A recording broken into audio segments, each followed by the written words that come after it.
kita aware, ini orang sangat istimewa. Jangan pernah menduga bahwa yang superior itu dalam bidang agama orang Arab. Tidak. Beliau mulia orang Arab sampai dikenal sebagai apa? Sayyidul Ulama Al-Hijaz. Beliau diminta mengajar di Arab. Masya Allah, guru kota. Orang dari mana? Dari Serang. Ini pewarisnya.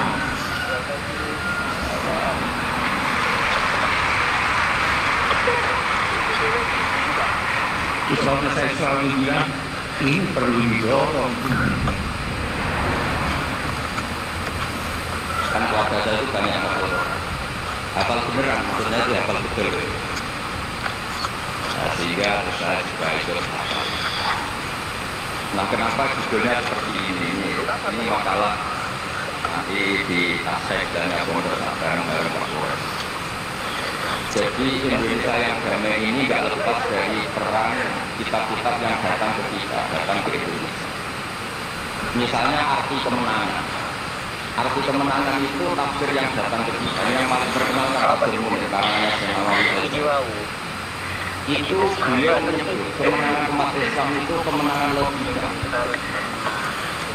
Logika bahwa alam raya ini dimulai dari satu Tuhan yang berstatus wajib wujud. Tentu lebih masuk akal ketimbang logika yang lain. Misalnya logika ini bahwa alam ini dimulai dari ketiadaan.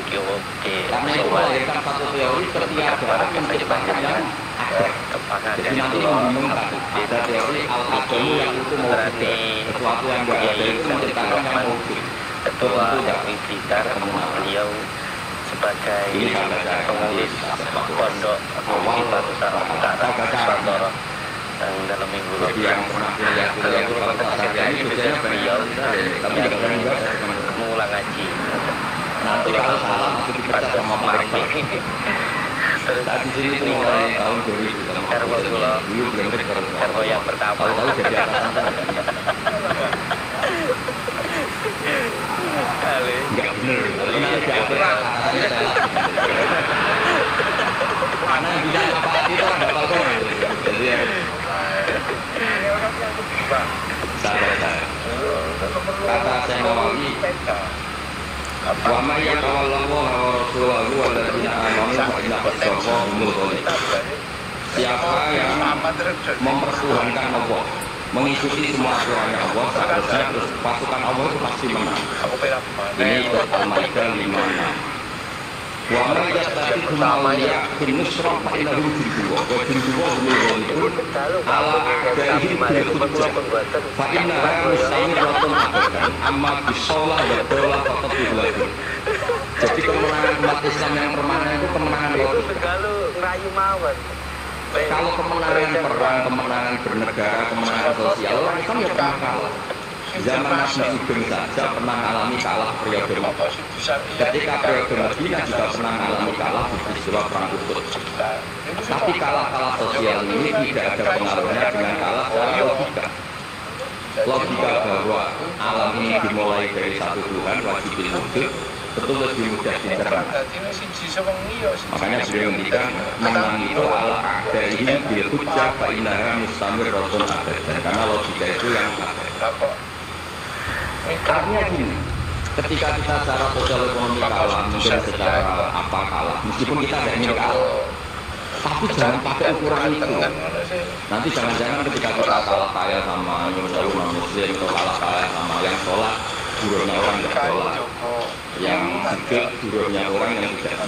Anda tidak perlu merasa kalah. Ketika Anda kerja dan tolakul halal itu yang memerintahkan Allah. Jadi Anda tidak pernah buruk di mata Allah. Distatuskan tolakul halal, orang yang mencari apa? Halal. Dan itu ibadah. Karena Islam banyak ngaku hukumnya Allah.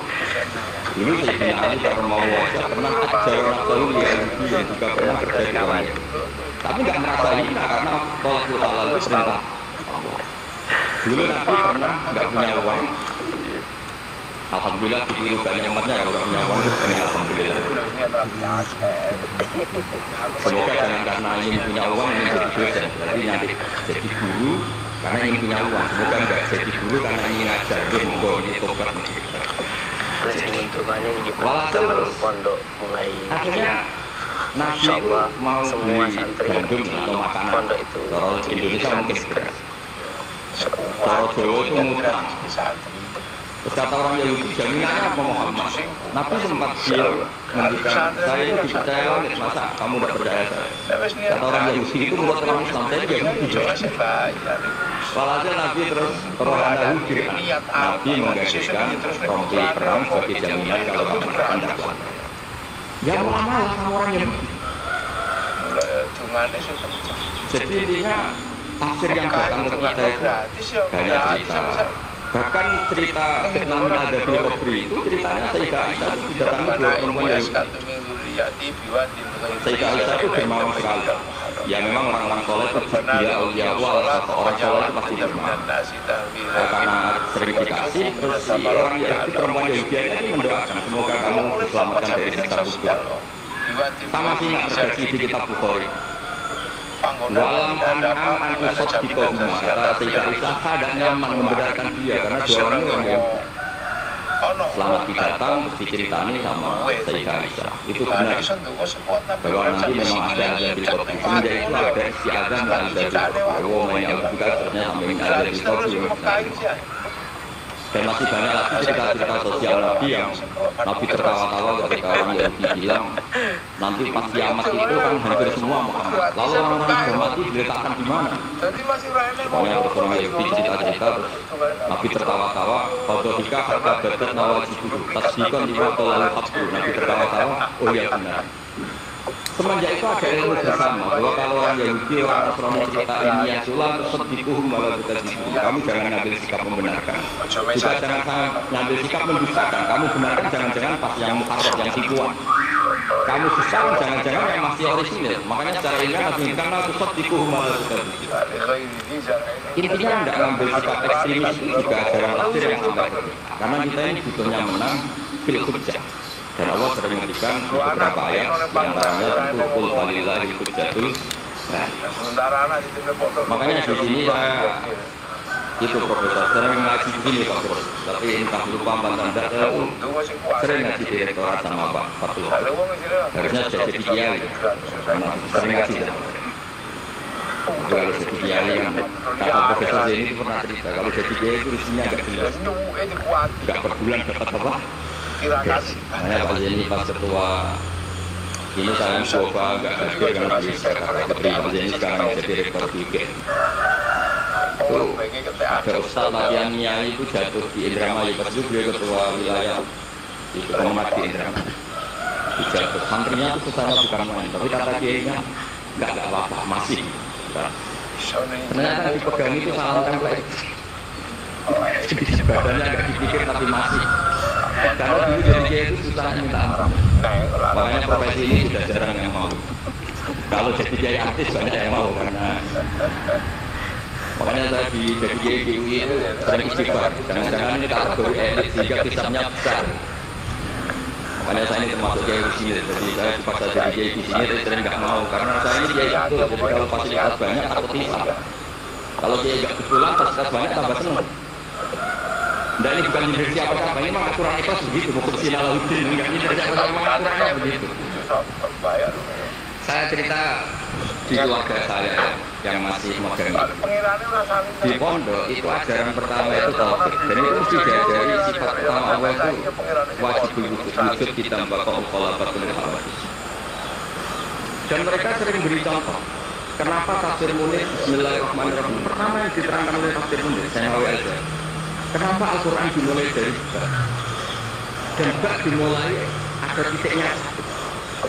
itu Allah seakan-akan mau maklumatkan bahwa awal hadil mawjudat adalah nuqtah wahidah. Pertama wujud, kamu gambar apa saja, saya sering cerita ini ulang. Kamu gambar apa saja, entah gambar jelek atau bagus, tetap dimulai dari 1 juta. Lawannya kan dapat 4 bulan. Angka 1 juta sampai 1 miliar 1 triliun tetap dimulai dari angka. Anak ini terbiasa. Sebab itu bab di situ kata Senawi adalah bikana makana wa biyakun lumayan. Dengan saya kata Allah yang ada menjadi ada, yang mau ada saya yang mengadakan. Unsur utamanya saya. Nuqtatil wujud. Artinya gini, andikan kita meladani tafsir-tafsir yang ada di Indonesia, kita ini pasti menguatkan akidah, bukan menangkal urusan sosial. Itu kedua ketiga lah, syukur-syukur menang. Tapi kalau kita merasakan itu yang nomor 1, pasti kita sering kecewa. Itu rektor itu miskin-miskin itu juga pengusaha muda Jakarta. Itu kalau nggak terima, saya ini rektor universitas Islam, masa kalah saya kan repot. Ini baru karena ekonomi, alhamdulillah. Ya, jadi jelas ya di sini beliau mengingatkan yang menang hujah itu fa'innaha mustamiratun abada. Logika itu mustamiratun. Dalam kitab Fathul Bari syarahnya Sahihul Bukhari dijelaskan kemenangan umat Islam itu iltiba dan faktorian. Kita punya akidah yang secara akal itu nyaman. Coba Anda misalnya jadi muslim, Anda mungkin profesor, alim ketok, terus ditawari satu teori begini. Jadi mawjudat kholaqohal adamu. Ini yang alam nyata ini, penciptanya adalah ketiadaan. Kamu pusing udah bilang, ini gimana sesuatu yang ada kok penyebabnya ketiadaan. Sebab itu dulu ada sahabat, namanya Zubair bin Mut'im. Itu tokoh besar di Kafir Quraisy. Saking tokohnya, dia jadi utusan untuk membebaskan Abu Bakar tawanan. Pas dia nginep di masjid, nunggu ketemu Nabi. Nabi tak selama baca waktu di Mosul ke didengarin sama dia. Sampai tak pada ayat amkuliku min ghairi amhumul khaliqun. Masa alam raya yang seluas ini kemudian diciptakan tanpa sebab yang ada. Atau kamu-kamu yang enggak mengakui Tuhan itu kamu diciptakan dari dahulu. Amfalatus samawati wal ardi bal la yuqinun. Manis ya. Manis kesungkem masuk Islam. Sampai demikian fakaan masuk di akhlak. Sebagian riwayat kata kalau di ayatir dengan logika yang dibangun Quran itu hampir hadis saya. Karena Quran sangat demokratis. Kalau arah itu masa tahun nabi dunia, aru masa sholat melakati amal meskipun Islam. Kalau anda merasa jadi Islam nggak apa-apa. Saya tunjukkan reputasi anda. Apa anda menciptakan langit bumi? Apa ketika saya bikin langit kata Allah kamu ikut urun? Saya sering cerita apa kamu ikut nyumbang Tuhan pada bikin langit? Anak mu'alaf. Malah sebagian ayat kalau menunjukkan ma'asyatuhum khalqas samawati wal ardh. Mereka-mereka yang kamu Tuhan kan ketika aku bikin langit bumi, mereka gimana? Membantu saya apa? Pokoknya kalau jadi Tuhannya bumi, yang aku bikin itu jadi Tuhan. Itu habis diberkati. Akhirnya artinya gini, ketika Islam belum kuat, masih banyak asal usul yang di mondok dan itu hujahnya sudah menang. Karena kata Senawi, yang mesti menang itu hujah. Fa'innaha mustamiratun. Ya, dicicil saja satu aja ya nanti kapan-kapan ketemu lagi. Seperti sampai niatannya. Terus ini yang spesial itu jarang pergi sama istri saya. Memang atasnya juga. Saya kenal selama Quraisy jadi bisa ikut karena Quraisy juga lulus. Ini spesial itu. Biasanya saya pernah ada keluarga saya itu ya begitu. Ya jadi saya mohon semoga nanti Pak Quraisy bisa jadi terus yang kedua ya lagi manusia di sini dijelaskan ala masyaqqatil istidlal fi ma'rifati tauhid wa nubuwah wal ma'rifah wa ala masyaqqatis istinbat jawab an syubhat tidak falas. Wahai orang-orang yang beriman, bersabarlah kamu. Di sini artinya sabar kan membuat logika yang sudah dipahami banyak orang, kemudian orang itu mencintai Allah dan Rasul. Dulu itu ada orang ketika Imam Asy'ari berpendapat iman yang diterima itu iman mufakir, bukan iman mutawalid. Tidak boleh akhir kita dalam ini. Terus ditentang banyak orang dulu zaman Nabi banyak orang begini imannya diterima. Kata Imam Asy'ari, coba kamu jalan-jalan di kampung. Ternyata orang kamu tidak bertanya. Gimana harus tahu coba? Kamu selalu ngurusi ternak, ngurusi sapi, unta. Lalu kamu tuh tahu Tuhan kamu dari mana? Jawabnya orang Arabi. Al-Ba'ratu tadullu 'alal ba'ir wa atharul aqdam yadullu 'alal masir. Ada kotoran ya ada sapinya. Kalau ada bekas orang lewat ya ada yang lewat. Kalau ada makhluk ya ada atharun min athari kudratillah. Siapa yang panjang. Itu lama terus bikin dan saya sering cerita paling populer di kitab saya punya kitab namanya Nailul karena saya maksud atur musik orang Indonesia.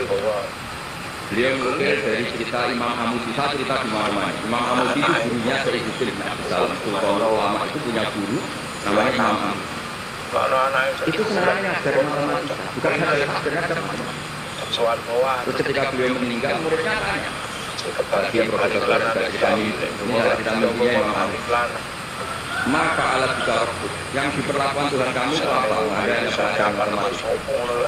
Kata Imam Amusi, ternyata ketika Allah ketemu saya mengumpulkan banyak malaikat disuruh ngajar saya. Sama siapa teksnya? Istadillah ala wahdaniyati bihadrati malaikat. Coba kamu terangkan cara menemukan saya bahwa saya ini satu di depan para malaikat. Dua malaikat kan sudah tahu karena bawa arus bawa surga neraka. Kata Imam Amusi, beliau menghentikan semuanya adalah beliau menghentikan angka itu 2, 3 sampai 1 triliun sampai berapapun nisbatul dari al-wahid nisbatul far'i ilal asum. Angka itu tak 2, 4, 1 miliar 1 triliun dibandingkan angka 1 tetap namanya nisbatul far'i ilal asum. Tetap semuanya ditetapkan dari angka 1. Hasabatal wahid jalla jalaluhu. Maka yang mesti abadi, yang mesti ada al-wahid jalla jalaluhu. Oh senangnya bukan ini pinter, gak jadi malaikat sudah ngerti kalau saya ini satu. Nah itu yang pinternya ulama. Isbiru ala masyaqqatil istidlal fi ma'rifatit tauhid. Ya, boleh mawon dan monggo niki kula sebutkan karena saya ini anak Pak Masjid Hasan Gajah. Monggo jenengan karena kehidupannya memang terbatas. Untuk sadarnya Saya belajar kan udah orang itu sadar aku ini panas terus berlaku apa sekali itu kebetulan di satu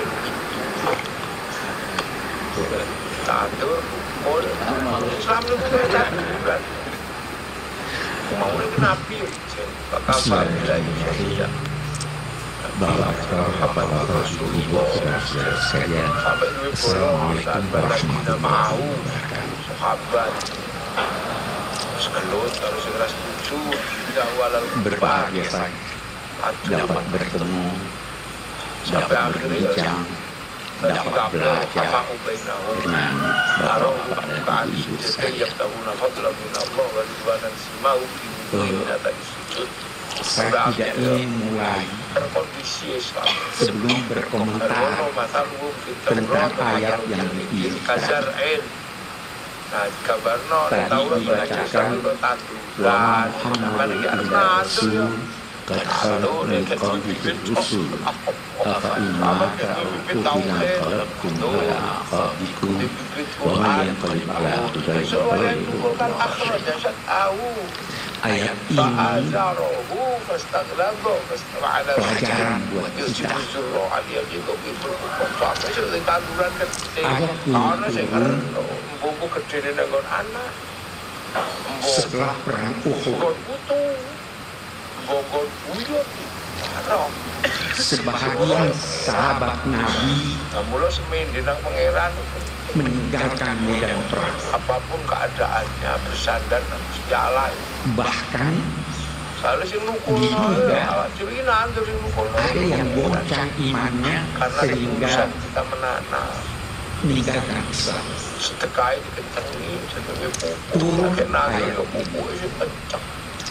ada satu penafsiran yang saya anggap baik sekali dari seorang pemikir Aljazair, Malik bin Nabi.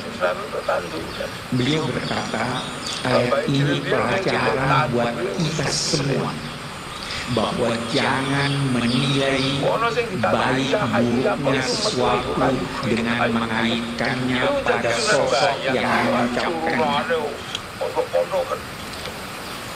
Sahabat-sahabat yang meninggalkan medan perang, dan yang boleh jadi meninggalkan Islam itu karena mereka terkagum-kagum pada Nabi pada saat hidupnya, dan begitu tersebar bahwa beliau wafat, beliau meninggalkan.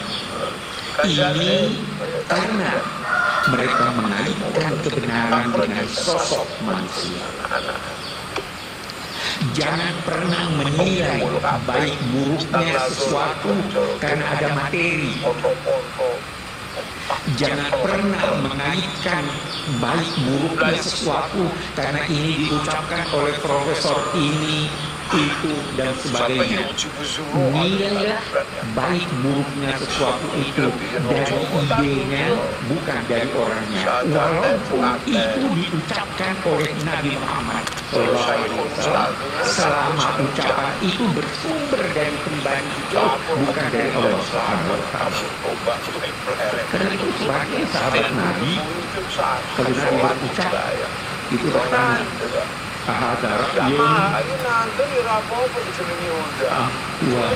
wahyu.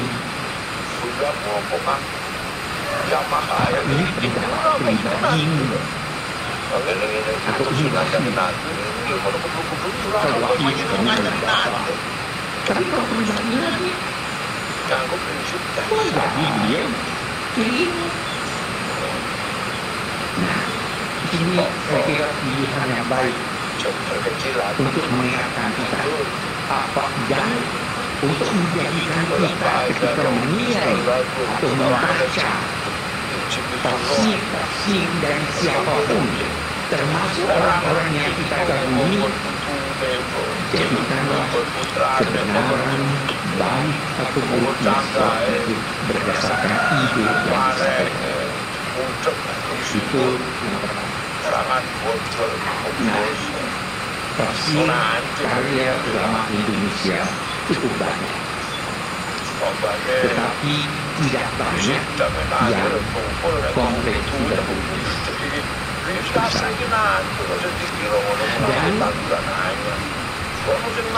tidak banyak juga yang dalam bahasa Melayu Indonesia. Tuntunan Mustaqim karya Abdul Rahim itu dinilai sebagai kitab tafsir berbahasa Melayu pertama yang boleh. Walaupun perbedaan pendapat ada, itu dinilai,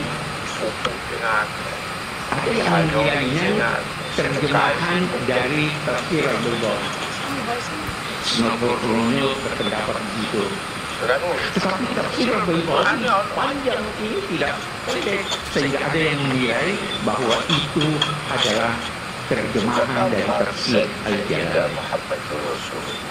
Betapapun saya tidak ingin masuk kepada ini terjemahan atau bukan, tetapi yang jelas bahwa beliau perintis penafsiran Al-Quran dalam bahasa Indonesia. Penyair, buku, kain, ada dia nggak punya konsep kitab. Nah, sing dua konsep kitab ini perlu sekarang. Siapa yang bisa merintis, menulis tafsir Al-Quran dalam bahasa Inggris? Yang pertama lakukan itu Muhammad Atta, orang Austria yang asalnya Yahudi. Tetapi itu yang baik, bukan Zionis. Saya bermimpi ketika kita mengenal Syekh Abdul Rahim yang tafsirnya itu berpengaruh selama 3 abad. Dia wafat tahun 1692. Saya bermimpi ada tafsir yang bisa memperkenalkan Indonesia bahwa ini dalam bahasa Inggris.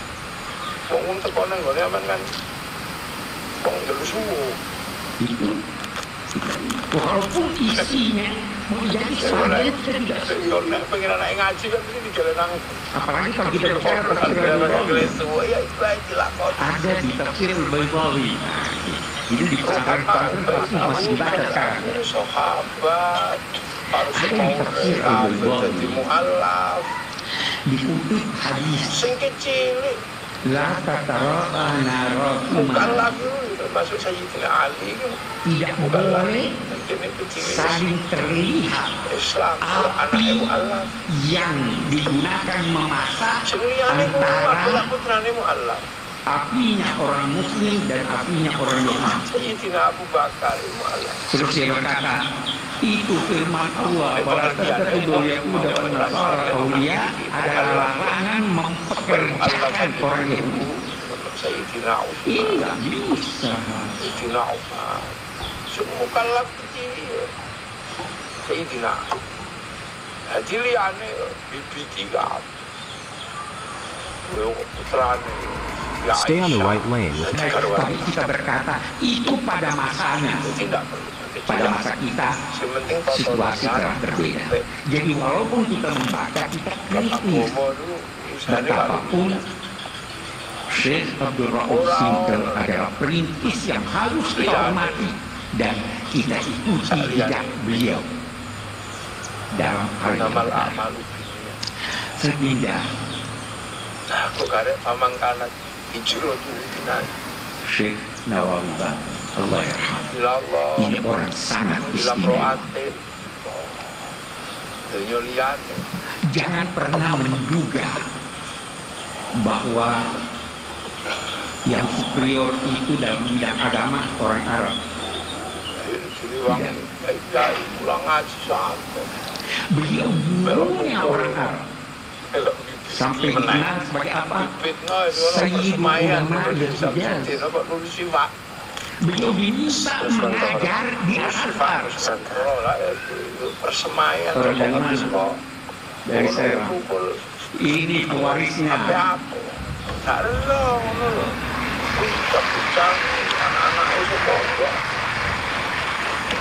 Selalu saya selalu bilang ini perlu didorong. Masih mengira. Kenapa Syekh Nawawi mendapat tempat yang begitu besar? Kalau kita baca tafsirnya, saya itu terkagum-kagum baca nama tafsirnya dan mukadimahnya, rahasianya ada di sana. Nama tafsirnya Marah dan Marah atau Marah itu tempat istirahat. Lagi itu orang yang menetap. Jadi hampir secara keseluruhan ini mulai ini. Dia merasa beristirahat ketika membaca Al-Quran. Dia menetap di sana, tapi dia bersahabat dengan Al-Quran. Anda mau bersahabat dengan Al-Quran, dia beritahu Anda rahasia-rahasia. Saya baru tadi cerita soal Al-Ibris, almarhum ayah sahabat karib saya, Mus. Itu pernah, menurut Ulil di Al-Bab, pernah ada satu orang bermimpi memimpikan beliau. Itu saya ada tulis di tafsir saya, ada kesalahan, perbaiki melalui alam gaib. Dia kirim kemarin dan ternyata diperiksa. Itu kenapa? Karena bersahabat dengan Al-Quran. Nah, kita kembali kepada Syekh Nawawi Banten di mukadimahnya. Beliau berkata, Amarani ba'dul a'izzah an aktubah di tafsiril Quran. Saya diperintah, bukan diminta. Lihat tawaduknya, rendah hatinya. Saya diperintah oleh orang-orang mulia untuk menulis tafsir Al-Quran. Fataraddatku zamanan qawilan. Saya ragu. Kapan? Kenapa ragu? Ini wow. Jangan sampai saya termasuk kelompok orang yang menyatakan tadi memfassar Al-Quran dari Ra'i dia terbawa. Ini orang takut. Assalamualaikum warahmatullahi wabarakatuh. Tidak gampang, tapi ini lagi besar, ini pasti takut dia. Bekah para kesang panjenengan. Panasan kula Abdudin Allah menerdalah ahsanal hadith kitaban mutasyabihan Ketua MUI Blitar, beliau sebagai pengurus Pondok Municipal Utara Bantoro Sebelum sakit hati dengan beliau yang mengulang lagi kalau namun pada semami Niko Iktidaan bisa yang pertama mengikuti orang-orang alim sebelum saya. Beliau yang benar yang mereka dari di anna di kulli zamanin tajdida. Allahu Akbar. Sini tahun berapa itu tahun 1892 kan ya. Dia sudah bicara tentang tajdid. Setiap zaman, kenapa dia mau tulis sekarang? Karena setiap zaman memerlukan tajdid. Itu yang pertama. Tajdid itu bukan berarti memberikan sesuatu yang baru, tidak harus baru. Sesuatu yang lama tapi sudah terlupakan itu tajdid. Sesuatu yang lama yang perlu tambahan argumentasi walaupun barangnya sama itu tajdid. Tidak harus selalu yang baru. Sekian banyak pendapat ulama lama yang sampai sekarang itu bagus sekali. Apalagi sebagian ulama kita itu punya istilah al-fiqhul istiradi. Bagaimana kalau begini? Itu makanya belum terjadi, mereka sudah bayangkan. Itu berguna buat kita. Nah ini yang dilakukan oleh Syekh Nawawi. Maka itu syariah itu Joko kecantikan, kegantengan sekalian. Beliau sangat takut salah, tetapi ingin untuk menjelaskan mengikuti asal-usul. Dari sini lahir apa yang dinamakan syarat-syarat seorang penafsir. Supaya tidak keliru. Memang saya pernah waktu mengajar masih di Makassar baca itu syarat-syaratnya Imam Suyuti itu banyak sekali syarat-syaratnya. Ini Pak tidak bisa Pak kita yang syarat ini harus mengerti bahasa Arab dengan segala ininya usul fikih ini.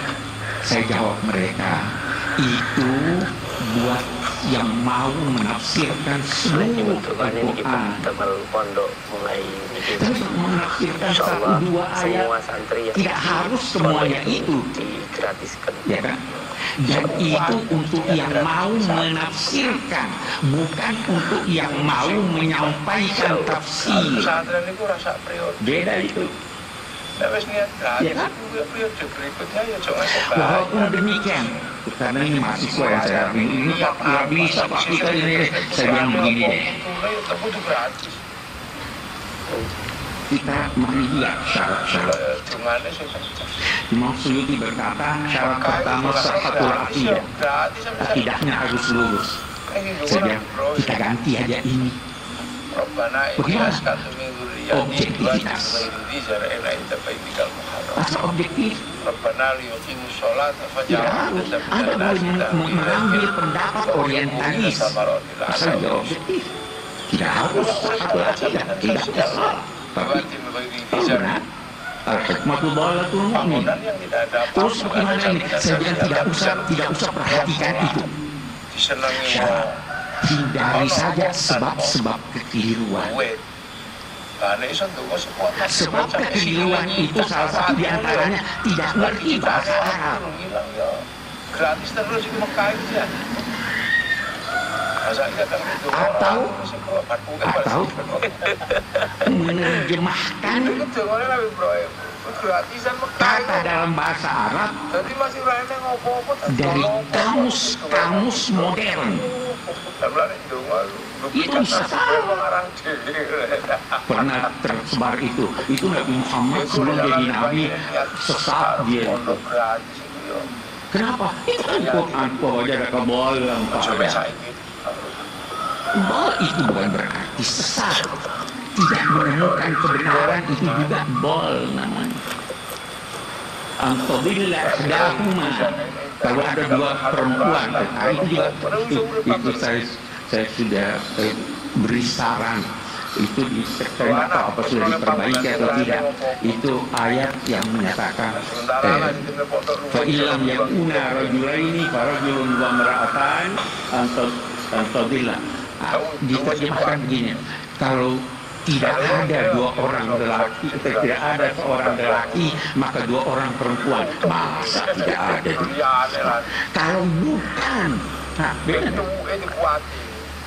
kalau bukan seorang lelaki, maka dua orang perempuan. Takut jangan sampai salah satu dari perempuan itu lupa, bolehlah. Ya kan beda sudah itu. Tidak mengerti bahasa Arab. Ini bagus nih. Terjemahan artinya. Karena tidak mungkin Al-Quran itu dialih bahasakan. Mengalih bahasakan bahasa Jawa ke bahasa Indonesia aja enggak. Terlalu kaya bahasa Jawa. Ya. Apalagi Al-Quran kita terjemahkan maknanya. Tapi jangan keliru. Di sini Al-Baqarah diartikan apa? Sapi betina. Kenapa betina? Karena ada tak marbuta. Itu bukan tak marbuta yang menunjukkan perempuan atau jenisnya. Itu jenis sapi. Ada yang liar, ada yang ini jantan atau tidak. Itu Baqarah. Tapi kekeliruan kita. Jadi semoga kita akan bicara lebih banyak tentang itu. Yang penting jangan pernah menduga sekali lagi bahwa kita bangsa Indonesia tidak mampu melebihi bangsa-bangsa lain walaupun yang bahasa ibunya bahasa Al-Quran. Sekalian kita mampu asal kita mau belajar. Kita bisa. Bahkan sampai sekarang saya anggota Majlis Hukama Al-Muslimin, pimpinan Syekh Al-Azhar. Itu majlis ini meminta agar mereka yang ditugaskan dari Al-Azhar, dari Abu Dhabi, itu ke Indonesia mempelajari apa? Bagaimana toleransi di Indonesia. Orang belajar sama kita toleransi. Kita mampu. Mudah-mudahan pemilu ini tidak membuktikan kita tidak mampu bertoleransi. Ya kan? Tapi kita mampu. Orang mempelajari Pancasila. Itu terkagum-kagum. Bagaimana bisa? Bukan negara agama, bukan juga negara sekuler. Itu ulama-ulama kita tuh yang jadi kita mampu. Yang penting kita mau. Kita saat itu kalau kita bicara, Syekh Nawawi panjang kalau kita mau bicara tentang beliau. Tapi saya kira yang saya ingin garis bawahi bagaimana tawadhu beliau, bagaimana rasa takut beliau, bagaimana kesungguhan beliau di dalam menafsirkan Al-Quran sehingga mampu memberi bekas yang sangat besar dalam pemikiran umat Islam khususnya pada masalah. umur piro? Mari kita lihat lagi yang lain. Semoga Tafsir tentang Luqmanul Hakim adalah penjelasan tentang maksud firman-firman Allah sesuai kemampuan manusia. Kemampuan manusia bertingkat-tingkat. Kecenderungan manusia bertingkat-tingkat, berbeda-beda, sehingga corak tafsir itu berbeda-beda. Bahkan bisa jadi ada penafsiran antara satu dengan yang lain itu sedemikian berbeda sehingga bisa dinilai bertolak belakang. Murid-murid Nabi ora iso ngaji kabeh. Jangan cepat-cepat mempersalahkan. Mong Nabi lho. Sing dikit lae wis kabeh dhewe Nabi. Saya beri contoh. Apa artinya nikah? Kabeh mulakno anak mukallaf. Kita baca itu ayat. Wala tankihu mana kaha aba'ukum minan nisa. Nikah itu akad atau hubungan seks. Kalau saya berkata nikah itu akad, maka seorang ayah yang berhubungan seks dengan seorang wanita, lalu wanita itu hendak dikawini oleh anaknya, boleh atau tidak? Boleh, tapi tidak menikah. Kalau kita berkata bahwa nikah itu adalah hubungan seks, berlawanan kalau nikah. Kalau dia sudah menikah walaupun belum berhubungan seks sudah tidak boleh. Jadi kita harus mentoleransi silakan. Banyak sekali hal-hal semacam itu. Tapi ada hal yang menarik. Dari tafsir-tafsir berbahasa Indonesia ini ada yang jelas sekali nuansa Indonesian. Tafsir yang itu jelas sekali nuansa Indonesian. Sajak-sajak dalam bahasa Indonesia. Bahasa Indonesianya indah. Contoh-contohnya itu yang kita kenal di Indonesia. Saya di tafsir Al-Misbah. Belum habis. Saya di tafsir Al-Misbah ada menulis tentang makaru kalimatin thayyibah kasyajaratin thayyibah. Perumpamaan kalimat thayyibah la ilaha illallah itu adalah seperti pohon yang baik. Asluha sabit wa far'uha fis sama'. Akarnya menghujam ke dalam pokok, cabangnya naik menjulang ke atas dan menghasilkan buah yang banyak. Banyak ulama, termasuk saya yang mengutip ini, mengatakan itu pohon korma. Tapi pernah lihat pohon korma? Kita semua kita pernah lihat pohon korma. Bagaimana kalau kita tafsirkan, terjemahkan itu dengan pohon kelapa? Bisa saja. Itu sangat Indonesia itu. Ya, itu corak tafsir. Kita ingin problema-problema kita carikan solusinya di dalam Al-Quran. Salah satu kritik terhadap kitab-kitab tafsir yang lama adalah memberikan solusi terhadap problema mereka, bukan problema kita. Di sini perlunya terjadi. Kita punya problem. Al-Quran turun untuk itu. Apa itu? Kana nasu ummatan wahidah. Faba'athallahu nabiyyin mubasysyirin wa mundzirin wa anzala ma'ahumul kitab liyahkuma bainan nasi fi ma ikhtalafu. Alkitab itu turun untuk memberi putusan tentang perselisihan manusia. Ulama itu bertugas menyelesaikan problem, bukan menjadi problem.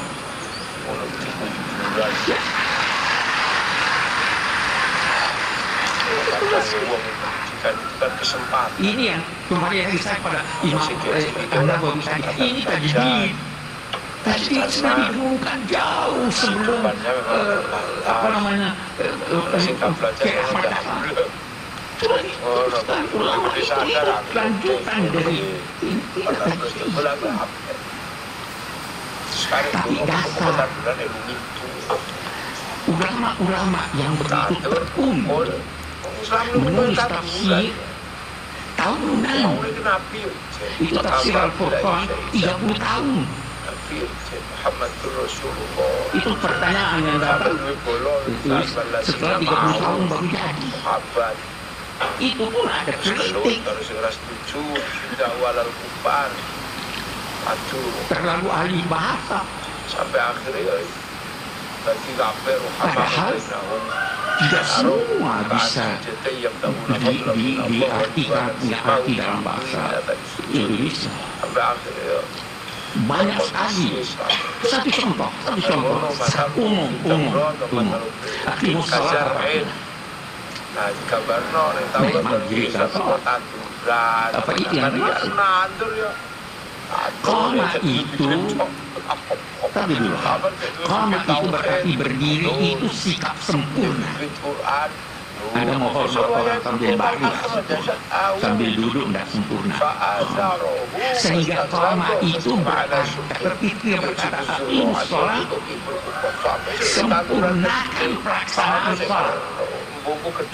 Khusyuknya, sebelum khusyuknya sunnahnya wajib itu mau diterjemahkan apa ini sekarang? Terjemahan artinya. Kalau kita hanya terjemahan begitu seperti yang seringkali kita temukan di Al-Furqan, itu bersandar harus jalan. Bisa atur zakat. Awalnya atur zakat. Tunaikan.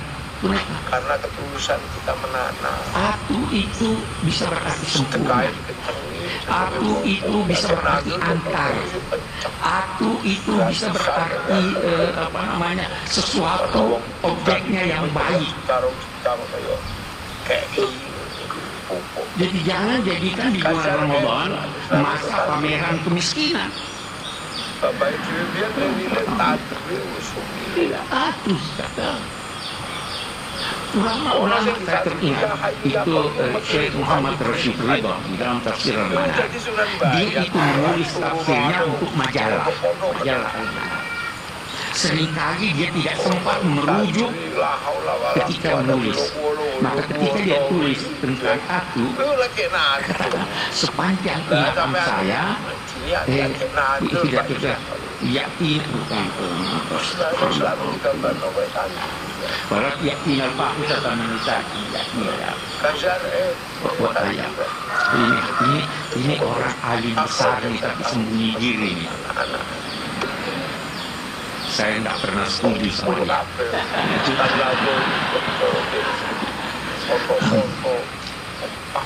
Dia katakan aku itu untuk sesuatu yang buruk, yakina sesuatu yang buruk, yakina al-fahusah. Rashid Ridha kita hormat, tapi karena tidak hati-hati dia salah. Tak buktinya salah. Kenapa ada yakin mengikuti perjalanan ini? Hati baik. Syekh Syarawi, ini ulama besar Mesir. Anda tahu dalam usia 82 tahun baru dia tahu persis apa artinya.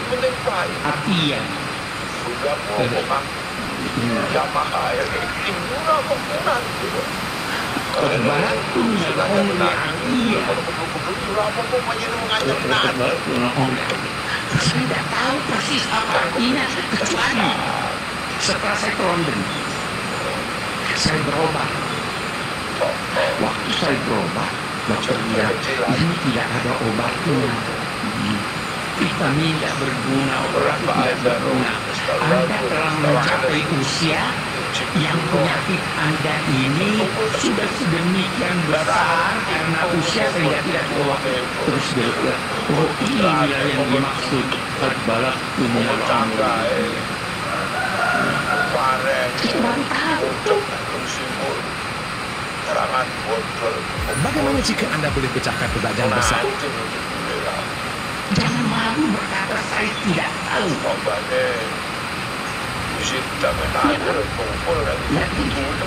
Itu seperti pembicara ini tahu kosakata banyak sekali itu. Seringkali orang keliru, tidak memperhatikan hubungan antar ayat. Ini ada hubungannya dengan itu. Seringkali orang tidak memperhatikan itu. Syekh Rasulullah, bicara Rasulullah itu indah sekali. Dia itu paling suka kritik ulama. Imam Suyuti dinamainya Hatibulai. Hatibulai itu artinya orang yang kumpul kayu bakar di malam hari, dia tidak bisa bedakan ini kayu atau bukan. Dia timpun aja. Ya.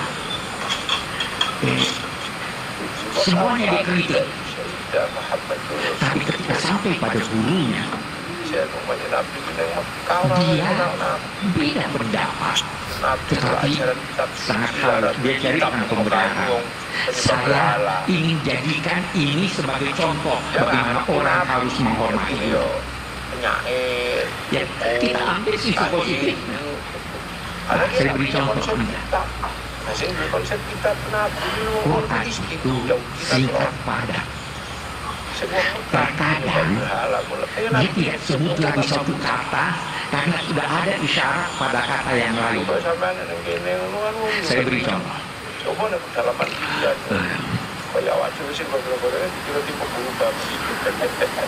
Jangan mulai dan tasbunu fihi wan nahara mubsira. Allah menciptakan buat kamu malam supaya kamu dapat tenang, tidur tenang, dan menciptakan siang terang benderang. Ini ada kata yang tidak disebut. Allah menciptakan buat kamu gelap malam itu gelap supaya kamu dapat tenang, tidur. Kenapa dia tidak sebut gelap? Karena di sini sudah ada dia sebut musira. Tapi dia tidak sebut untuk apa itu musira. Karena sudah ada di sana lawannya. Sama dengan Zuyi dan Linnafi Hubbus Syahawati Minal Nisa'i.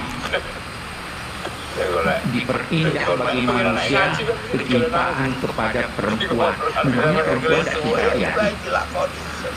Kenapa tidak disebut? Dari sultan walbanina dan anak laki-laki.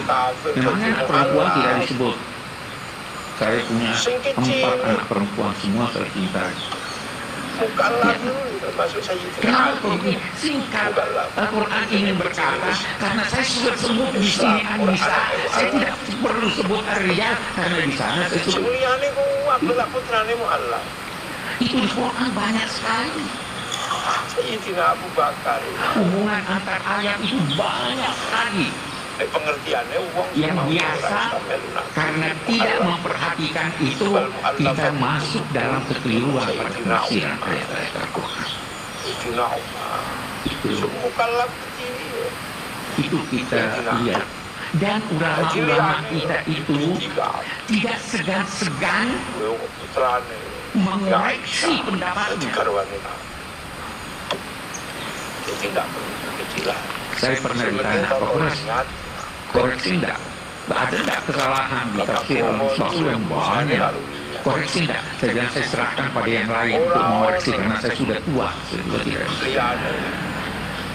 Kalau Pak lihat sedikit itu, dia koreksi. Itu ulama, benar lah. Itu ulama-ulama kita. Iya kan?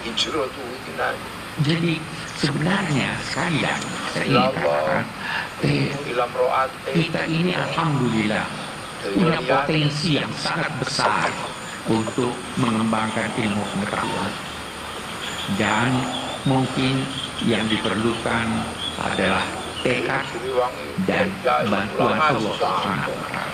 Yakinlah, kalau Anda bersahabat dengan Al-Quran, dia akan menyampaikan pada Anda rahasia-rahasia. Baik melalui bacaan Anda, maupun melalui ilham. Itu baca itu Iqra bismi rabbikal ladzi khalaq khalaqal insana min 'alaq, baru dikatakan Iqra wa rabbukal akram alladzi 'allama bil qalam. Yang keduanya yang kita mau 'allamal insan, itu dapat ilham Anda. Tanyakanlah kepada mereka yang banyak menulis. Ada dapat ilham. Al-Quran itu tidak habis-habis maknanya. Tidak ubahnya seperti alam raya ini. Bumi kita ini dari dulu seperti ini. Tapi setiap saat ada rahasia baru kalau kita pelajari. Kalau Anda belajar Al-Quran setiap saat, Anda bisa mendapatkan rahasia baru. Yang disampaikan boleh jadi melalui penelitian Anda, atau boleh jadi melalui mimpi, melalui ilham, dan sebagainya. Itu sebabnya kata Iqra wa rabbukal akram. Dia bukan katakan wa rabbukal karim. Karim itu apa artinya? Dari segi bahasa kita bisa artikan mulia, ya. Untuk mulia. Salah satu yang dikembangkan oleh ulama-ulama dewasa ini adalah tidak memahami kosakata Al-Quran kecuali dengan merujuk pada Al-Quran. Al-Quran menggunakan kata karim, respon karim, kesian karim, zaujun karim, pasangan yang karim, zilun karim. Banyak. Apa artinya karim ini? Saya berkata mulia. Apa sih mulia itu? Karim itu sesuatu yang terbaik menurut objeknya. Kalau saya berkata respon karim, kalau rezeki itu, rezekinya itu, rezeki lagi bisa macam-macam rezeki. Kita ambil duit. Apa itu rezeki? Yang banyak tapi halal. Kalau banyak tidak halal bukan karim. Pasangan yang karim, yang sesuai. Itu zilun karim, daunan, semua itu karim. Karena itu sekali lagi kita tidak bisa terjemahkan mulia. Mulia itu apa? Mulia itu yang langka. Kalau tidak langka tidak mulia. Itu sebabnya permata yang hebat dinamai ahjar karimah. Yang Anda butuhkan. Kalau Anda tidak butuhkan, tidak karim. Assalamualaikum warahmatullahi wabarakatuh. Apalagi yang sulit terjangkau. Itu makna-makna yang mesti bisa kita kembangkan dan menghasilkan makna-makna baru dalam konteks tafsir. Ini sudah dirintis oleh ulama-ulama kita. Kita perlu kembangkan. Kita perlu, karena apa yang ditulis jangan jauh-jauh. Yang ditulis di Departemen Agama punya, yang ditulis itu masih banyak kesalahan yang kita temukan. Boleh jadi kesalahannya karena belum ditemukan dari segi ilmiah. Boleh jadi juga kesalahannya karena kedangkalan pemahaman kita dari Al-Quran. Sekarang itu masih terus diupayakan untuk merevisi apa yang salah. Banyak. Jadi ya, saya bicara sudah terlalu panjang. Saya kira saya cukupkan sampai di sini. Assalamualaikum warahmatullahi wabarakatuh.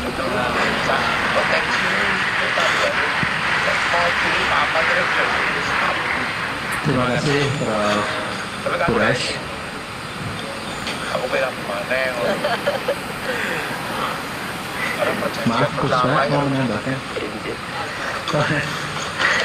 Bapak hormati, kita masih punya waktu dan kita buka sesi tanya jawab. Nanti mohon. itu selalu rayu mawar. Sebab Bismillahirrahmanirrahim. Alhamdulillah bingung semua toh. Jadi yang saya mau katakan di sini adalah peristiwa dunia itu memang Nabi didesain salah, bukan salah, didesain salah, sehingga itu melahirkan hukum. Nabi itu pernah sholat zuhur, itu di riwayat Bukhari hanya 2 rakaat. Setelah itu pulang sampai pintu gerbang mau sampai dalam. Sahabat yang kayak kita ini senangnya bukan main, karena ini revisi hukum dari 4 menjadi 2. Senangnya minta ampun. Yang kayak saya loh, termasuk jenengan semua. Terus kemudian sahabat yang akal guru sahabat karena beretika gak berani negur, gak berani sana. Tapi ada sahabat namanya Juliatin. Maksudnya menjelaskan dikatakan Pak Kures, yang dilakukan Nabi pun ada yang tidak dari wahyu, dan itu bisa dengan hasil desain Allah Ta'ala untuk syariat. Akhirnya Nabi ditegur sama Juliatin, aku siroti sholat wa amnasita ya Rasulullah. Apa ini sholat sekarang jadi 2, apa mangkau lupa? Nabi masih menjawab kullu dari kalam yakun, itu semua tidak terjadi. Nabi kembali tanya semua sahabat, ahakun makalah Juliatin, apa benar yang dikatakan Juliatin? Semuanya bilang benar, tapi engkau sholat hanya 2 rakaat. Nabi takbir lagi menambahkan 2 rakaat. Makanya terkenal di kalangan ahli tafsir, Nabi ngendikan makun Tuhan sawalakin unas sal as-sunnah. Saya ini tidak pernah lupa, tapi didesain Allah lupa supaya orang tahu kalau sholat lupa itu kayak apa. Alhamdulillah kita sering lupa. Ya. Insyaallah semua. Kedua itu peristiwa Nabi itu mau sholat, sudah mau takbir, sudah dimikot. Kata Nabi, maka kamu diam di sini aja. Nabi pulang, setelah kembali ke masjid atau musola, yang turun Rasulullah, kelihatan habis mandi junub. Terus kata Nabi, oh ya tadi saya lupa belum mandi junub, makanya pulang terus mandi. Kata banyak kiai itu, kalau kita tidak akan bersyukur itu. Apa itu maksudnya? Lupa mandinya apa lupa junubnya tidak tahu. Kata kiai yang bela Nabi itu menunjukkan Nabi itu mesra. Mau sholat saja masih dapat jatah. Nah kalau kiai kan tidak mesra, makanya tidak kalah itu. Tapi intinya Nabi itu manusiawi sekali, ya pernah lupa sudah diurut. Itu kalau yang melakukan Pak Rektor, mikir apa itu? Pak Rektor sholat zuhur 2 rakaat pasti mikir apa kok mati lali kan gitu. Sebetulnya itu meraktekkan sunnah Rasul tadi benar.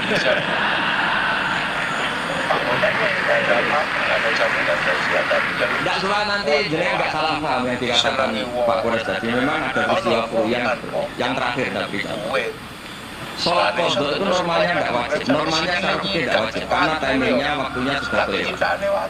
Misalnya anak SD atau SMP sekolah jam 2 siang datang jam 4 sore kan normalnya sudah nggak ada gunanya karena waktunya sudah selesai. Padahal sholat itu berwaktu. Tapi karena Nabi pernah qadha, Nabi itu pernah, dan Nabi itu memang luar biasa. Pas kodok saja didesain nggak salah. Padahal mestinya kodok itu kan gimana gitu.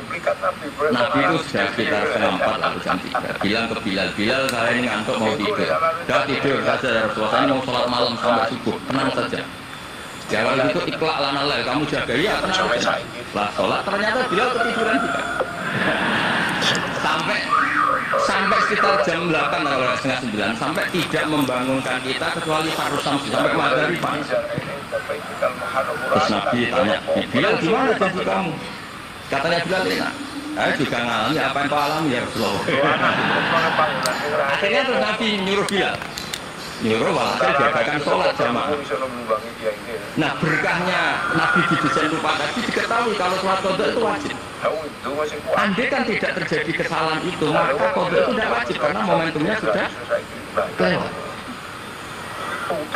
Jadi itu yang dengan arti itu tadi makun Tuhan walakin unasal ya sebenarnya saya ini tidak pernah lupa, tapi sering didesain Allah itu lupa supaya orang tahu kalau beribadah pas lupa atau ada kesalahan sosial apa, cara bedainnya gimana.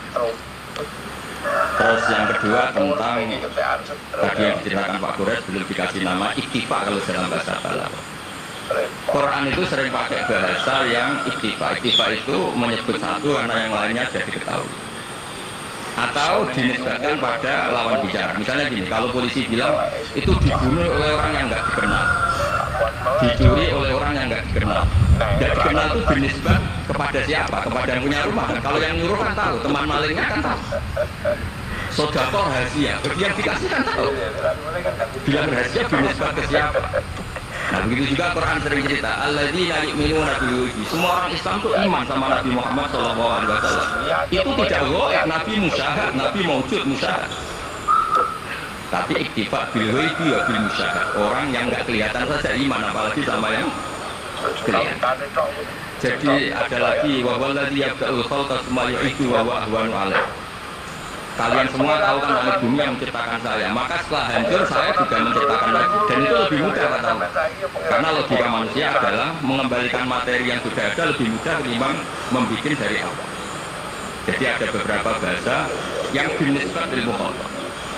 Sehingga bahasa Quran itu sering pakai misalnya yang menurut wajadah tabruk, matahari kamu lihat tenggelam. Allah tidak pernah cerita fa'idan asyamsu gharibah, matahari tenggelam. Nggak mungkin matahari yang al-jirmul akbar, sisi yang lebih besar, tenggelam di bumi yang lebih kecil, enggak. Tapi final gorila ini, menurut pandangan mata, matahari sekarang sudah tenggelam di gunung itu. Wajah tersebut. Nah, di ayat-ayat seperti ini, Quran sangat fasih sekali, misalnya menghentikan watarul jibala tahsabuha jamidatan wa hiya tamurru marra sahab. Wajah tersebut. Jadi kita mengatakan matahari tenggelam itu dinisbat dengan ukuran mata kita melihat matahari tenggelam. Tapi hakikatnya tidak mungkin matahari yang lebih besar ketimbang bumi kemudian tenggelam. Nah makanya aturan-aturan tafsir yang dikatakan Pak Kores itu pilihannya dua. Kamu pura-pura nggak tahu saja sehingga GR jadi ahli tafsir. Atau ahli tafsir terus gas karena UI butuh pusat studi tafsir terus ada daftar masuk gitu. Itu nggak ada ukurannya pokoknya kronia rektor masuk gitu. Kalau ukurannya dites ya mungkin yang lulus saya kok. Kalau dites itu yang lulus kan. Ya ini giyan tapi tulang ya. Jadi apa ya? Jadi memang nah yang tadi yang dikatakan Pak Kures memang benar bahwa banyak lafaz yang lil wahdah bukan lil sinjah. Memang faktor itu lil wahdah bukan. Dan memang di beberapa tafsir termasuk tafsir di Kemenang juga masih diberi kata Tina. Itu satu-satunya kita bela itu nyari tafsir-tafsir yang kebetulan sejenis. Ada riwayat mengatakan itu unsan, tapi internya kapan? Tapi memang di bahasa Arab tuh gitu. Makanya Abu Hanifah dulu pernah dibully ditanya. Apa Namlatus Sulaiman? Beliau zaman itu mungkin belum ilah dari jadi mustahil jawab perempuan. Alasannya kolak Namlatun. Terus diingatkan sama ahli bahasa itu Namlah di waktu jinsi karena dari kata ya ihanam itu ketika jenis pakai tampak tak ya ihanam itu 10 masa dinakum ketika sudah wajah kolak Namlatun. Makanya di antara argumentasinya Nabi Adam dulu nanti itu mau debat sama malaikat kan kata Allah kan wala taqrabah di syajarah pohon itu berarti satu tok yang dilarang yang lainnya boleh. Jadi itu masalah-masalah yang setidaknya karena Anda dengar dari Pak Kures dari saya setidaknya bertobat. Kalau tidak ahlinya ya jangan ikut. Itu aja berkahnya mengerti kalau tidak mengerti itu ya. Jadi ya bertobat kalau tobatnya diterima ya alhamdulillah kalau enggak ya berharap diterima kapan-kapan. Yes nanti ini Pak Rektor jadi ini di struktur UI catatan saya tapi beliau sering ngasih sama saya tak kuat yang mana struktur guru supaya saling tawadu itu karena kata Nabi semua Nabi dikasih wahyu antawadu hatta layak Qur'an semuanya harus tawadu sehingga ada orang yang saling sombong nggak apa-apa ada kalah cuma nggak apa-apa malah bagus ya gitu saya pikir nanti pertanyaannya gampang-gampang ya karena nanti kalau jenengan tanya yang sulit itu berarti nggak paham masih kesulitan kalau tanya yang mudah berarti Anda masih belum pintar cuma nanti Anda nilai Pak Gunawan pernah disuruh pidato. Dia nggak bisa pidato, disuruh pidato. Akhirnya orang minta semua supaya beliau nggak pidato. Beliau susahnya bukan main. Dia tanya, Anda semua orang pintar, orang goblok. Kalau orang goblok butuh satu pidato nih. Kalau orang pintar nggak butuh. Akhirnya jawab, kita orang pintar. Ya sudah, wassalamualaikum warahmatullahi wabarakatuh. Supaya dia nggak pidato. Ya terserah mau gue jangan milih yang pinter apa ya.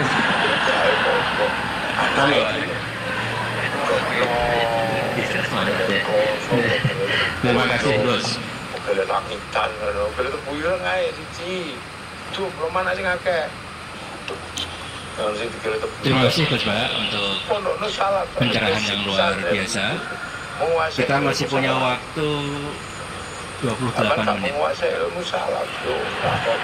Kalau Gus Bah berkenan, apakah ada yang ingin bertanya? Singkat, padat, sebutkan nama. Mana dulu ya? Tiga ya? Tiga aja ya? Satu. Sini dua, satu lagi dari Ahmad, ya Ibu ya, ya. Silakan. Satu sana. Maju ya. Maju. Mikrofon.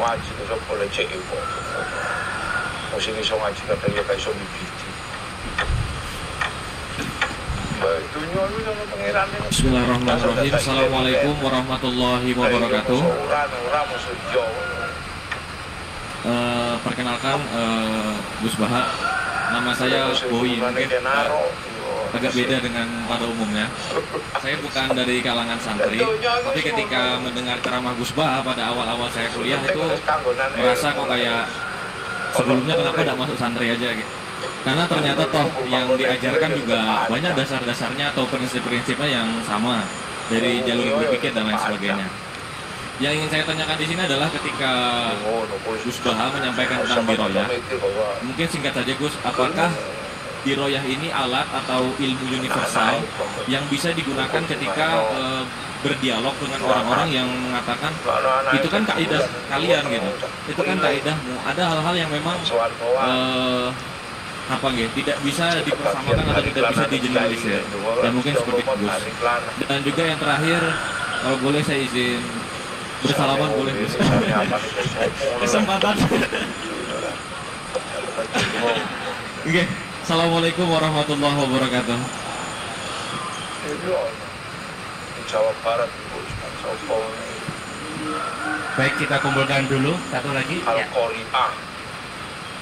Kenapa dimaknai kiamat? Cek. Bismillahirrahmanirrahim. Assalamualaikum warahmatullahi wabarakatuh. Ya, perkenalkan saya Taufik Satrio, biasa dipanggil Tosa. Ya. Ya. Singkatan. Baik, langsung saja mungkin untuk pertanyaannya. Di Yaumil Akhir nanti kan ada yang namanya Yaumil Mizan. Itu pertimbangan gitu kan. Nah, itu bagaimana kalau timbangannya itu sama, artinya seimbang. Nah, apakah itu nanti akan berada di tengah-tengah antara surga dan neraka atau seperti apa? Kemudian yang kedua itu terkait dengan perbuatan buruk ke orang lain. Ketika kita berbuat buruk ke orang lain itu kan kita istilahnya zalim kepada orang lain. Tapi di lain sisi itu secara zahir kan seperti itu. Tapi di lain sisi di akhirat itu kan kalau secara pahala kita itu membantu orang lain mendapatkan pahala.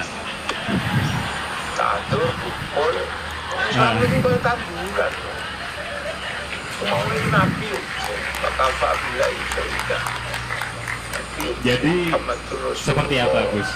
Terima kasih. Assalamualaikum warahmatullahi wabarakatuh. Terima kasih Mas Tosa ya. Silakan Ibu ya. Sampai akhirnya bagi kafir hamau bainahum arohum Assalamualaikum warahmatullahi wabarakatuh. Perkenalkan saya Nazrullah Hasanah. Mau bertanya, apakah perbedaan NU sama Muhammadiyah?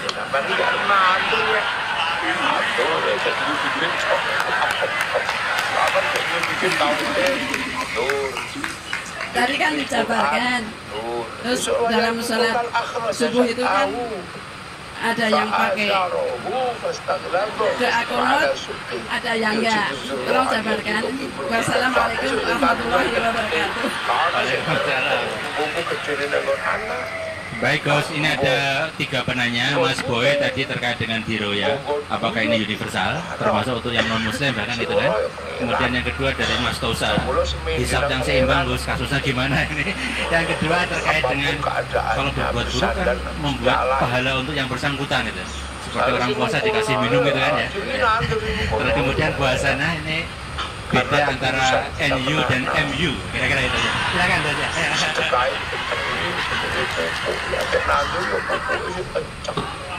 Gratisan ya pupuk. Ana wong ditrani duit kok ya juta ya. Bismillahirrahmanirrahim. Sebelum saya jawab, saya senang kalian semua senang dengan sesuatu yang taat. Banyak orang untuk senang nunggu maksiat dulu, mungkin melihat perempuan yang tidak mahram, melihat sesuatu yang maksiat. Jadi ini spesial, majelis ilmu tapi nopo senang. Ini sesuai rencana Tuhan. Orang itu senang dengan taat, senang dengan ilmu. Ini luar biasa, no? Tadi pertanyaannya kalau diroya, jadi Islam itu agama untuk logika objektif. Jadi diroya itu ya global universal. Misalnya saya beri contoh Tuhan yang satu. Itu dulu, saya ulang lagi dulu itu ada imam namanya Amudi. Itu pengajar matematika, Mas Bro. Pengajar matematika. Itu kan nggak lazim. Kiai itu pengajar apa? Singkat cerita, ini cerita keramat. Kalau kalian nggak paham ya keramat sendiri. Jangan nggak paham menentang. Singkat cerita, di antara keramat beliau itu Allah itu nyuruh para malaikat disuruh ngaji matematika. Ngaji tauhid, tapi disebut sama Allah ngaji matematika. Ternyata apa? Cara ngajarkan gini. Misalnya ngajarkan di titik angka 2, 3 sampai 1 miliar 1 triliun. Nisbatus naini ila ma la nihayatalah. Itu nisbatul fard. Angka itu entah 2, entah 3, entah 1 miliar, semuanya dibanding angka 1 itu namanya cabang. Tetap yang al asli itu angka. Itu otak siapa? Itu akan ekor dengan logika, bukan Muslim. Semuanya akan angkat berapapun jumlahnya, betul asal usulnya angka. Terus dia bangga. Gambar sapi atau gambar apa saja, dimulai 1 titik. Gambar ruwet maupun gak ruwet tetap saja dimulai 1 nuktatul mujib. Jika kalau zaman saya ngaji, warik ngaji dulu diterangkan semua makna Quran ada di Fatihah, Fatihah ada di Bismillah, ya Bismillah itu ada di titiknya, titiknya bab. Nah, kenapa ini hebatnya Quran? Kenapa dimulai dari 1 titik? Untuk maklumatkan semua alam raya ini jadi 1 titik, yaitu wujud Allah. Logika seperti itu kan orang nggak terima gimana? Untuk gambar seruat apapun dimulai dari mana? Angka sebesar apapun dimulai angka. Jadi diroya itu universal. Ya gitu Mas Boy ya. Jadi diroya itu universal. Ya soal ada yang belum dapat dikata apa itu nomor 2, tapi logika yang dibangun Islam itu. Terus pertanyaan kedua bisa. Kamu ingin draw? Ini aksen, ini pernah ngaji Quran. Di antara yang diterangkan Quran detail itu Ashabul A'raf. Ashabul A'raf, orang yang baiknya sama gurunya itu iman. Itu sudah disediakan nanti di surga atau ada pagar. Kamu ingin di situ? Pagar pembatas, loh. Pagar pembatas di surga enggak, neraka enggak. Kejadian surga dan neraka itu gini tak terangkan. Jadi kira-kira gini, kan hisab itu hanya rubu'un nahar, sekitar 2 jam, 2 jam setengah selesai. Jadi 1 dunia ini dihisab Allah, hanya Allah butuh waktu 2,5 jam. Rubu'un nahar. Kenapa gitu Pak Rektor? Karena semuanya datang ini sudah terindikasi dan itu sudah jelas. Misalnya orang yang soleh banget, wajahnya bersinar, bahkan semua tubuhnya bersinar. Yas'anuruhum baina aydihim, yang pas-pasan ya sinarnya pas-pasan, sehingga nanti yang punya sinar cukup di kanan, yang kelip-kelip agak yang pengerawan kesaruk ini ya, yang gelap gulita langsung di kiri.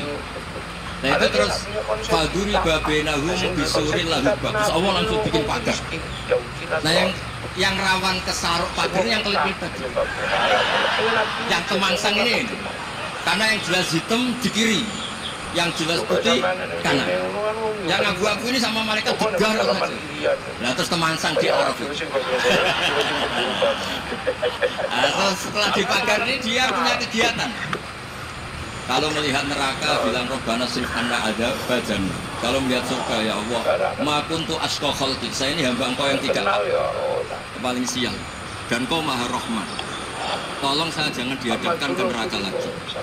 Karena itu menyiksa kesabaran. Wa ahraqa agaha. Ya ketika melihat neraka itu dia komentar, ya Allah, neraka ini begitu merusak wajah saya. Hawa panasnya itu sudah menghancurkan semua. Baunya juga enggak enak. Saya minta saya dihadapkan ke surga sama Allah. Tapi kamu tidak minta lagi kan? Enggak, saya hanya minta itu tok gitu. Nah ini saya pandu. Kalau kamu ngalami tak pandu. Kalau kamu ngalami tak pandu. Sama Allah terus diberi janji supaya tidak minta yang lain. Tidak, saya tidak akan minta. Terus melihat surga. Nah, di surga melihat orang baik gitu kan. Di surga nanti kalian kan gura-gura semua. Wah, istri yang di dunia kurang cantik, rewel. Yang di surga itu istrinya cantik semua, gak rewel semua. Gak minta belanja, cantiknya tidak usah kesalahan, wetok. Terus dia melihat tersiksa, orang Jawa ngilang. Wih, masa melihat kok? Akhirnya ya lama-lama berani ngajukan, ya Allah masa lihat kok dikasih masuk itu. Tapi kamu kan janji tidak minta lagi. Ya, terus ngerayu-ngerayu bukan lagi. Akhirnya walhasil nanti kalau betul-betul Araf itu nasibnya akhirnya masuk surga. Tapi tadi digarap dulu lah, dikerjain. Itu lama sekali perjalanannya, memang lama sekali. Nah soal orang membunuh itu, apa contohnya tadi? Berbuat buruk sama orang lain, ya apapun. Berbuat buruk sama orang lain itu, kalau faktanya nanti itu Allah yang bisa ngelola itu. Makanya Nabi pernah senyum-senyum, pernah tertawa-tawa. Sungguh ketika Allah menghendaki rahmatnya itu semuanya indah. Yaqtulul qatil fayatul juhada. Jadi ada orang yang saya membunuh, dia tobat serius. Kemudian al-maqtul yang dibunuh ini masuk surga karena mazlum, qatilnya karena tobat serius juga masuk. Ya begitu juga di kedoliman-kedoliman yang lain. Jadi ya makanya tobat itu penting sekali. Ya taruh saja begini yang terkenal ya, contohnya Wahsy itu jelas di surga karena syahid dibunuh Wahsy. Hamzah ini jelas di surga karena matul syahidan, dibunuh secara syahid oleh Wahsy. Tapi karena Wahsy tobatnya serius, nanti juga di surga. Begitu juga keburukan-keburukan yang lain. Jadi tobat ini misalnya ada orang hartanya dicuri. Tentu yang dicuri ini kalau dia orang baik, ya mungkin secara formal lapor polisi. Tapi kalau dia orang baik mungkin ridho lah, sudah itu sudah ridho. Berkahnya ridho, dia menjadi orang baik karena ridho diuji Allah, hartanya apa? Dicuri. Kemudian yang mencuri tobat. Entah harta itu dikembalikan, entah dikasihkan masjid sebagai amalnya yang dicuri, entah apa-apa. Allah ngasih tobat orang ini. Kemudian sama-sama jadi orang baik, kemudian sama-sama di surga. Makanya itu Nabi sampai senyum-senyum, betapa rahmatnya Allah tidak terbatas. Sama lagi, betapa rahmatnya Allah tidak terbatas. Bahkan qatil sama maktul bisa ngopi di surga bareng tadi. Karena ya tadi, masyhur, yang paling legenda dalam sejarah Islam kan, saya pernah membunuh orang yang sangat dicintai Rasulullah. Sebagai tobat saya akan membunuh orang yang paling dibenci Rasulullah. Singkat cerita, Wahsy ini menangi bunuh Musailamah al-Kadzdzab, orang yang ngaku-ngaku Nabi yang merusak tatanan apa? Islam. Apapun itulah, cerita-cerita apapun itu. Makanya saya sering cerita, kalau preman pasar itu tobat, jangan nyapu masjid. Tobatnya tetap di pasar, yang dulu pasar gak aman karena dia, sekarang aman karena dia. Jangan tobat terus nyapu di pasar, pasar diganti suksesannya, ganti. Itu gak fair apa? Jadi kalau tobat itu harus seimbang dengan zaman salahnya.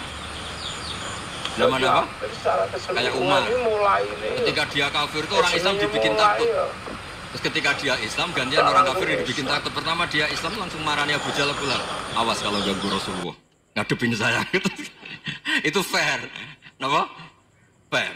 Jangan tobatnya bikin orang takut, lah tobat ke masjid nyapu. Yang di pasar diganti penggantinya tetap gaduh. Gak boleh, harusnya kalau lama bikin pasar takut, ya sekarang lama bikin pasar apa? Aman. Itu tobat yang apa? Seimbang. Ya kira-kira gitu ya. Nanti tak pandu kalau sudah diarah. Yang ketiga NU sama MU. Satu itu beda seragamnya dan logonya.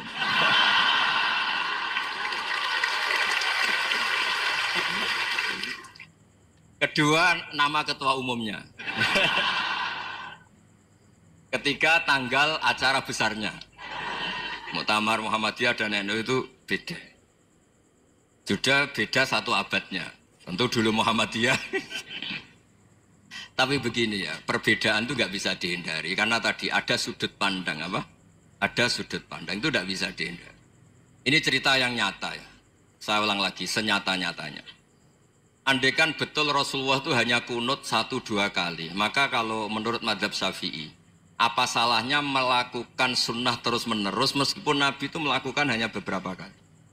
Karena pertama sesuatu yang pernah dilakukan Nabi pasti akan menjadi sunnah yang terus-menerus. Nabi itu puasa Senin Kemis juga tidak selalu. Salah kalau ada orang bilang, Nabi malah takut kalau ibadah sunat dilakukan terus-menerus karena nanti takut dikira wajib. Itu masyhur dalam kaidah usul fikih. Tapi yang tidak kunut juga tidak salah, karena ya tadi, Nabi ya pernah kunut, Nabi juga pernah tidak kunut, karena Nabinya orang banyak. Kan bukan Nabi kelompok tertentu, no? Jadi sederhana. Terus menyangkut, ini dengerin betul, sujud. Sujud itu banyak ulama yang mengatakan untuk sah itu harus melibatkan 7 anggota.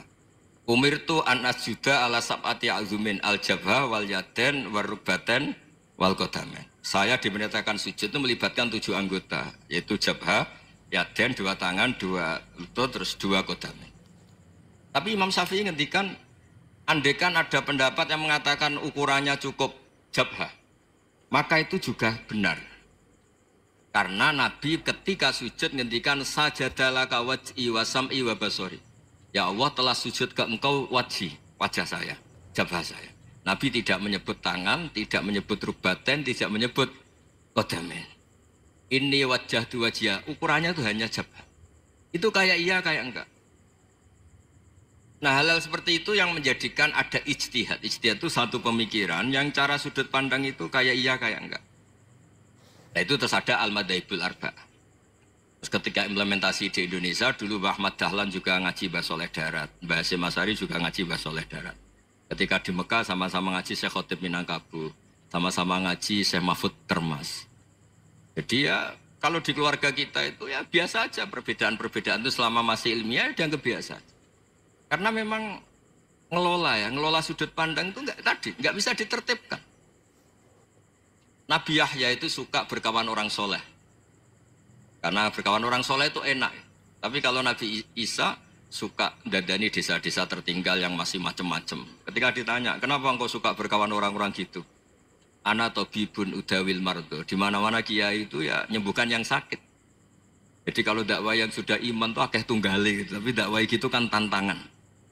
Itu sudut pandang. Ada nabi itu yang tertawa terus guyon terus. Yang satu murung terus. Ya sama Nabi Isa dan Yahya kan satu angkatan. Mali aroka dohikan fakaan nama tak manumin makrillah. Kamu kok tertawa-tawa terus, seakan-akan nggak ada adab saja. Yang satu tanya, mali aroka abisan kaan nakata kena tumir rahmatillah. Wong kok murung terus, kok dunia orang rahmat ya. Nah anda ini orang hebat. Guyu banter ya iso, nangis banter ya iso.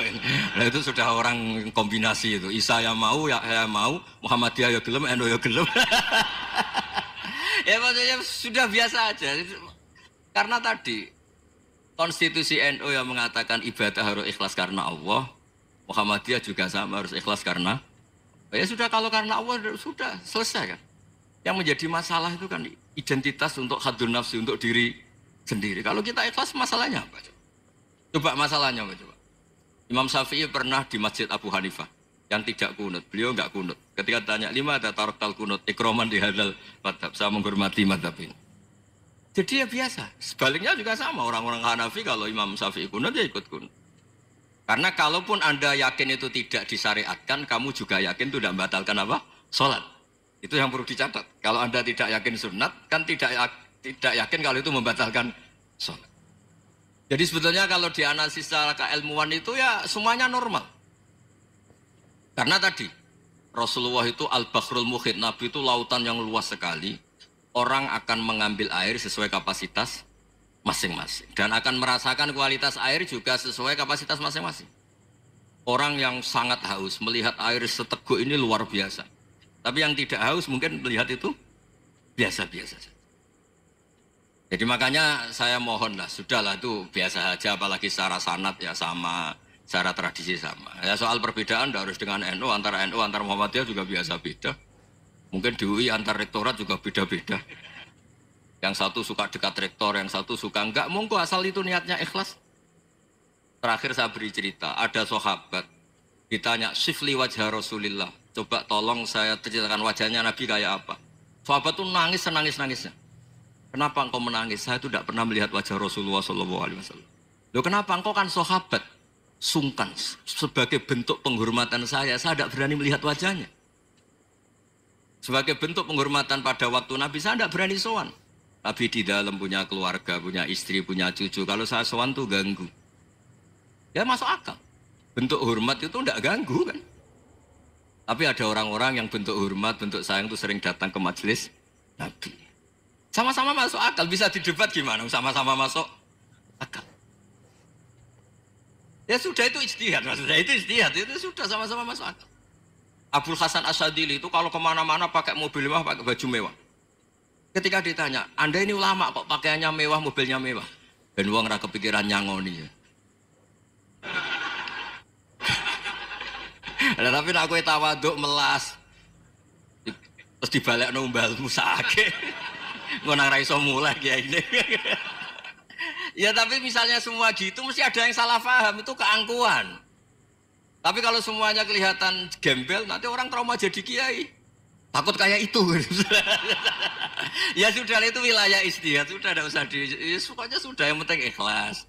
Anda berani tanggung jawab nanti ketika ketemu Allah Subhanahu wa taala. Nggih, ngoten. Assalamualaikum warahmatullahi wabarakatuh.